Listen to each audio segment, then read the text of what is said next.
Welcome to the Science of Confidence, the show where psychology meets practice to help you stand taller, speak stronger, and show up as your most powerful self. I'm Daisy Praise, speaker and coach, and in each episode, I'll break down the research and real life strategies that turn self doubt into self belief.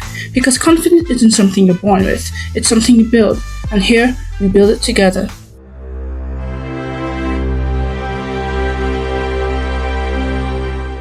In a bustling town long ago, there lived a man named Joran, a merchant unlike any other. He sold mirrors.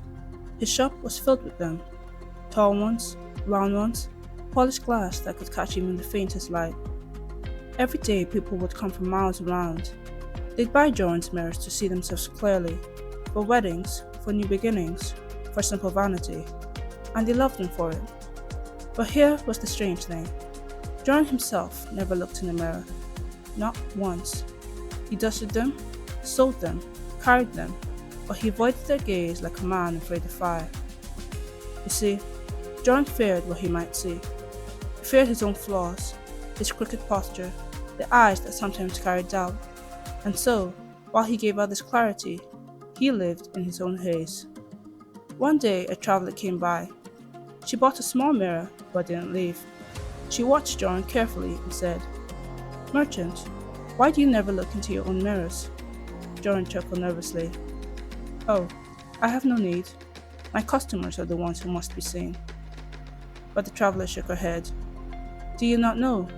To look and be looked at is the same. If you cannot face your own reflection, how will you ever truly face another?" That night, Joran couldn't sleep. Her words echoed like church bells in his mind. Finally, in the quiet of his shop, he lifted one mirror. His hands trembled. For the first time, he stared into his own eyes. And what he saw shocked him, not because it was ugly, but because it was unfamiliar. He had never truly met himself. Day by day, Joran forced himself to look. At first, he noticed only flaws, but soon he began to notice something else. Steadiness in his gaze, a kindness he hadn't noticed before, strength waiting patiently to be acknowledged. From then on, Joran changed. His posture lifted, his voice steadied.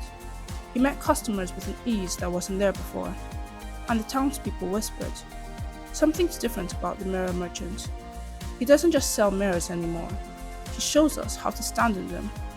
And so Joran learned the secret. The power of eye contact and presence begins not with looking at others, but with daring to look at yourself.